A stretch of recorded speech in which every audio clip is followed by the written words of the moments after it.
Greetings everyone. Welcome to I's Kitchen, where I share the kitchen secrets from my mom. Firstly, thanks a lot for your valuable comments on the last video. Today we are making a healthy rice-based traditional dish from Uttar Karnataka called sui.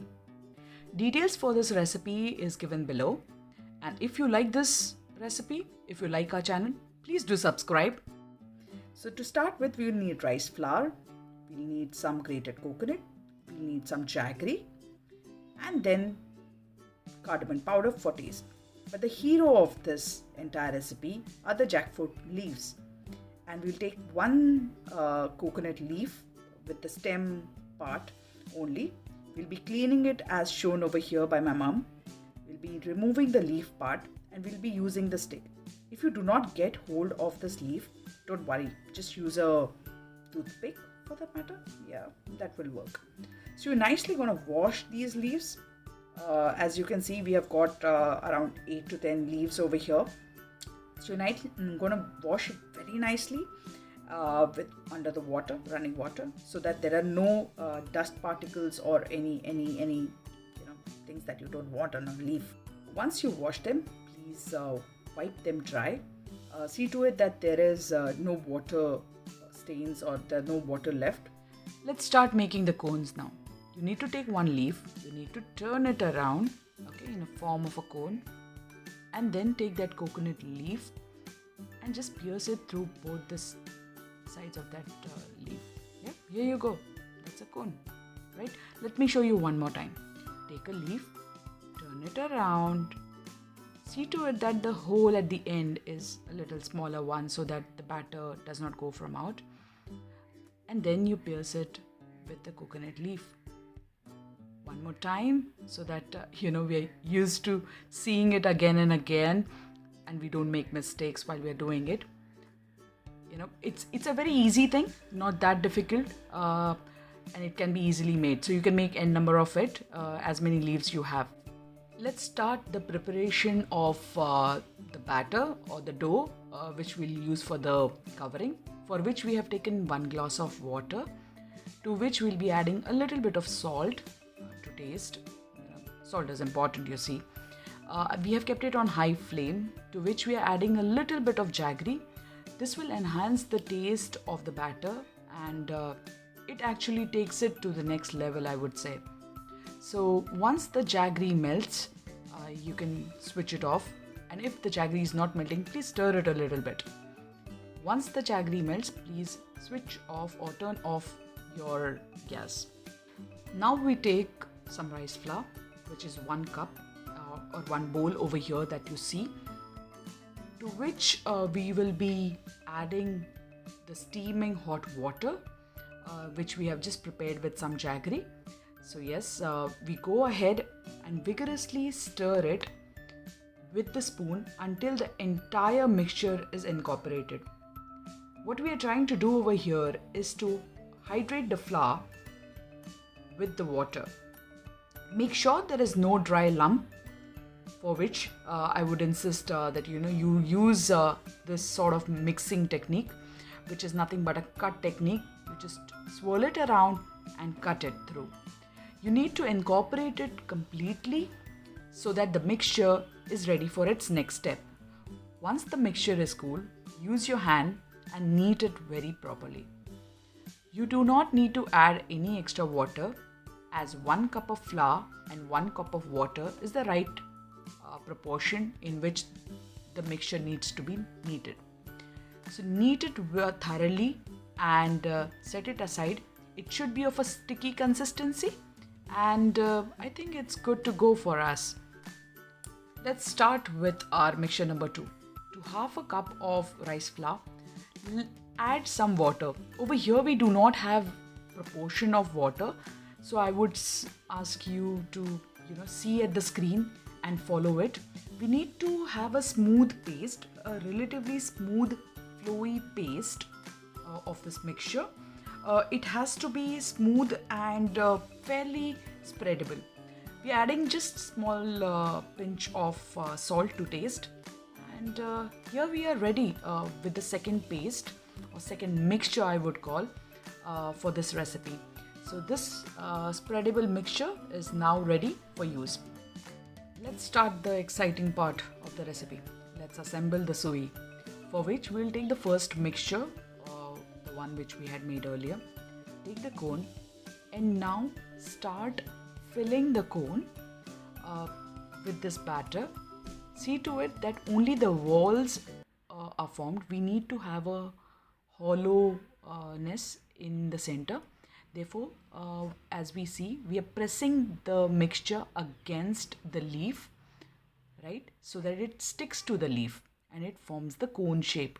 We need to keep a hollow space in between.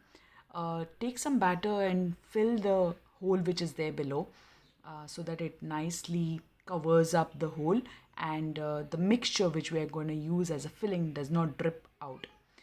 Our entire focus would be on covering the space and not leaving any green color space, visible space. So use as much as batter you want and cover the space. There is no measurement for this. Just take a small morsel and start doing it. Let us show you one more time.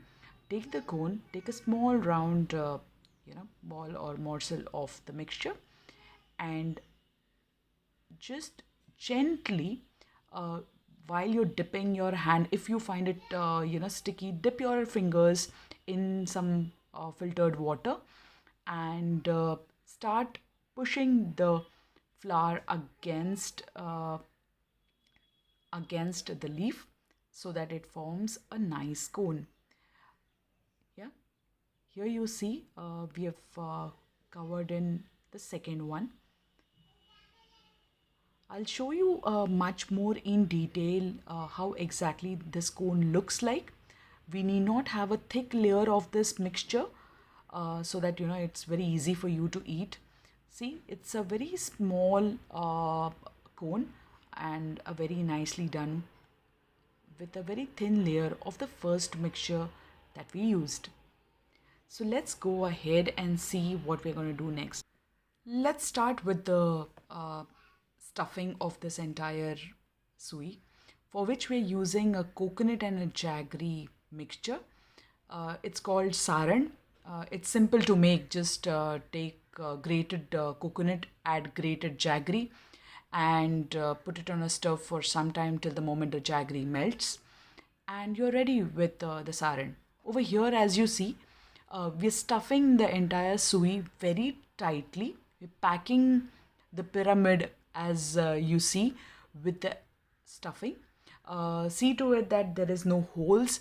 Correct, if you're seeing some small patches, just use your hand and correct them. And tightly mix this batter and stuff it in for the suey. We are ready with all our stuffing over here. As you see, it's nicely done. And now we'll start the preparation for steaming them.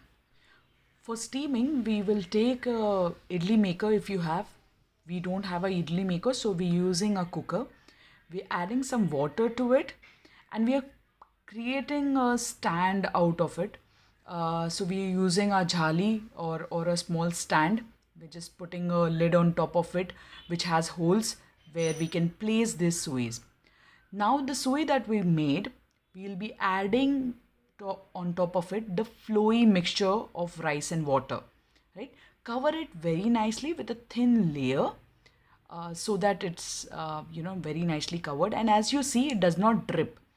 Once you have placed it on the cooker, see to it that switch on the cooker so that the water boils, and in the meanwhile start working on all your sueys. Cover them with the rice and water mixture and place them in the cooker. We are just showing you a little fast forward over here, and here you go. This is how we have placed all of them in the cooker, and now we will be covering the cooker. See, there was a small hole over here, so we have just covered it. We close the lid of the cooker without the whistle, so please put the flame on high and wait for it to steam. It should be a very high steam as the same of idli. After steaming for 10 minutes, you can open the cooker and here you go. Here's how suis look. That's a wonderful steaming hot delicacy. I could not wait for it. I was jumping on it. I was like, I want to see it. I want to see it, how it goes. And here's how you would eat it. You do not eat it with the leaf. You open it like this and oops, that's too hot. Yeah, you can just roll it out and look at my impatience for eating this. You need to open the leaf and eat the sui. So here you go, the recipe from my ancestors. Hope you enjoy it as much as we do over here at our home. Stay tuned for more recipes and do subscribe us and show us more love. See you until next time.